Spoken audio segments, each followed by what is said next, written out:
Hi guys, welcome back to another video, and I touched on this basically with the GB event recap, but I'm going to be, by now the review for the AK105 has come out. Hopefully the gameplay from the GBBR event has come out as well, but I just wanted to talk about this system and go through what I've found, running it a couple of times now. So the 105 is the only one of these three that I've ran in a game, just so you're aware. The 74U has ran in games, but Ben was using it. So Ben, Deadman Airsoft, he comes to HC2 all the time. He ran this at a normal walk-on event, had a blast with this one. So I haven't used either of these two yet, but I have three of these VFC AKs. So let's get to it straight out the box. This thing, I didn't have to do anything to it. It ran well on semi and full auto. The recoil is absolutely amazing out this platform. And we went to the chrono. The chrono was absolutely fine, fairly consistent. To the range test, and we were hitting a sort of a man-sized target at 60 meters with a 4.3 shooting full auto, which is unheard of. And honestly, in terms of what VFC are doing, now I've always been a fan of their SMG stuff. The SMG stuff has always really ran well. The M4s I've never really been pleased with, but this thing is just absolutely phenomenal. And honestly, I think it's worth. It is expensive. I would love for them to be cheaper, but I am not in any way dissatisfied with the purchase, because all these three guns are purchased by myself. Nothing's been provided. This is the only one that I bought secondhand, which was practically brand new. And then I put like all the modern kit on it just to make it a bit different. This is just an MTW stock I threw on there until I can get something a bit better for it. They are heavy. At the gas event, there was a couple of guys running them. One of the guys who I'd done some Cerakote for on his sort of modern kit, he was running his, and I kept having a joke with him, and he was like, I was like, you shooting full auto? And he was like, no. I was like, get that selector in full auto, kid, and get some rounds flying down range. I would much have preferred, with it being a CQB environment, to have ran the 74U, but it's the only model that runs an inner barrel through the flash hider, which just means to be able to run a tracer properly, you're going to have to cut the barrel down or swap the barrel out. Hop performance out this thing out the box is phenomenal. Nothing really needs doing. With the hop all the way off, you can shoot 2.5s flat out to like 40, 45 meters, and then you'll get a bit of overhop. 3s upwards, the max we could hop I think was a 4.3. With the 4.8s it really struggled, but up to a 4.3, many of you out there are not going to be running that heavy ammo. I imagine most of you are going to be running a weight that's between a 0.3 and a 0.4, because then they start to get really expensive. So hop performance was good. The recoil on this thing is just phenomenal. It really is, which is probably the reason why the recoil rod / piston, whatever you want to call this part, left the chat eventually. So I ran this at a specialized event, literally only in full auto for almost 3 hours, and it only gave up at the end of the day. And it wasn't something that couldn't have been fixed like this. You just have to thread lock this with the hardest thread lock that you can find. You will need to find a special 4mm Allen key that's super long. None of them are socket sets or anything would go down. Luckily, I found one in HC2's tech room, which was a really long, I'll just show you what it is. It was just randomly in one of their tool drawers, which is a really long 4mm Allen key, which is just perfect for getting down the back of the bolt. So that's the only thing. You'll need a special tool if you don't have one.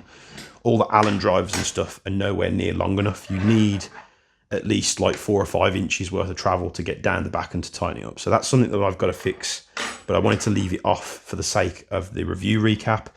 But easily, if that was either thread locked, or I could have come out the game and pulled it out and just left it, because it does run without it. It just doesn't have as much recoil. I think they're using this system to get rid of bolt bounce, which is why it's spring loaded. Because if you think about it, as the bolts come in forward, as the bolt hits the front face, this has got that little bit of spring where this can keep traveling just that extra split second, and it's basically pulling the bolt in. And I think that's what gets rid of all the bolt bounce in this gun. But as a system, it's quite genius. It would just be nice from the factory. Why are they not permanent thread locking that in? I really don't know. In terms of the grease of the bolt, you could just, as you come out the game, just clean it up because it was frozen. The amount I was shooting it. It was a warm day, but it wasn't the warmest it's been. But I was abusing this thing. This was having a proper burn down, and it ran flawlessly. I could have easily come back in the safe zone, pulled the bolt out, just warmed the bolt up a little bit, and then re-slathered some grease on there, and it would have been absolutely fine because it has been ever since. So the platform's great. I think if you're in the market for a gas AK now, and this is going to come as a shock to some of you, if you want something that's more usable out the box, the VFC is the better purchase, in my opinion, compared to the Marui one now. The Marui ones, don't get me wrong, can shoot phenomenal. Mine shoot phenomenal, but you'd either have to use light ammo out the box, or you put a hop arm in there and a hop rubber. So you can get them up to standard in terms of the performance of the barrel and stuff very cheaply. But out the box as well, you need to find downgrade valves or end passes. These are coming with them now, so you can fit aftermarket ones if you want. This one had one in out the box. I shot it, it was hot. I pulled the bolt out, I adjusted it, and we were good to go. So honestly, a lot of people have been saying great things about these AKs, and I have seen a couple of reviews out there saying you've got to mod this and you've got to mod that. You haven't. This gun and this gun have both ran flawlessly. I haven't really used this one yet, because I'll probably be using these. I like the 105 as a platform. I think it's super cool. The 74U for me is nostalgic. And like I said, I would have used this if it hadn't have been for that extended inner barrel. But that's something that I can fix in due time. Obviously, running older, like the standard handguards like this, I couldn't run a scope cam, but I think a scope cam would have been pointless because the amount of recoil on this thing, it would have just shut the camera all over the place. It would have been unusable. Wasn't running a torch or a laser or anything like that because I didn't have the mounts to mount it. Now, I'm sure there are options out there. We could swap the handguard out for like a Magpul one, or we could put like a rail on it. I don't really want to do it to this. I kind of just want to, if I'm in the mood for picking up an AK, and that's what I was like, I just wanted to get this, keep it simple, no red dot. You do have the rails on the side if you want to put one on. You don't on the 74U. But you could put a mount on here and run a red dot if you want to. I honestly don't think it needs it. I was using the irons, shooting full auto, and just having an absolute blast. Honestly, apart from the small issue with this, which again can be solved very easily by permanently thread locking it in place, I haven't got a bad thing to say about it. The magazine's hold for, what, 40, 42 rounds.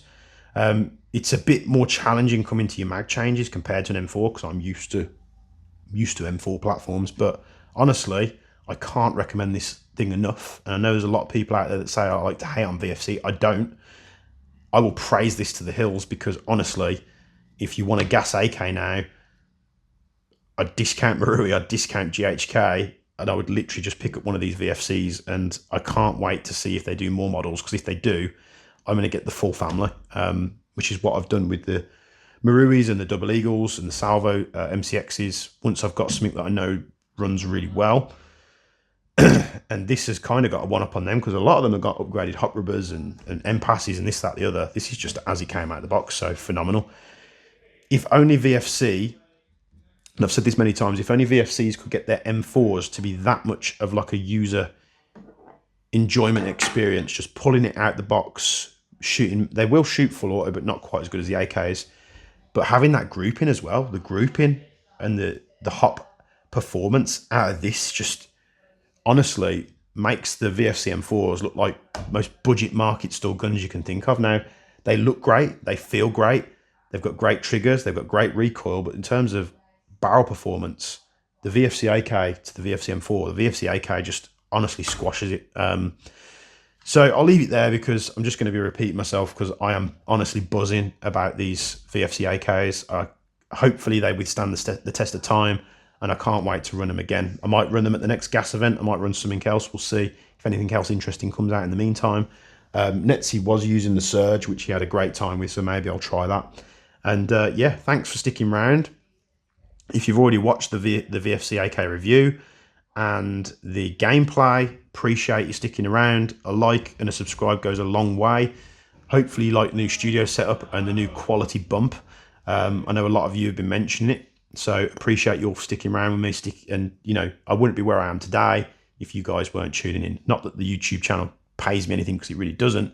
If anything, it costs money, but it's more of like you guys spurring me on, and it's just pushed me to do more and more. And here we are in this lovely showroom. So thank you very much for tuning in. Hope you enjoyed it. Like and subscribe, and I'll be seeing you in the next one.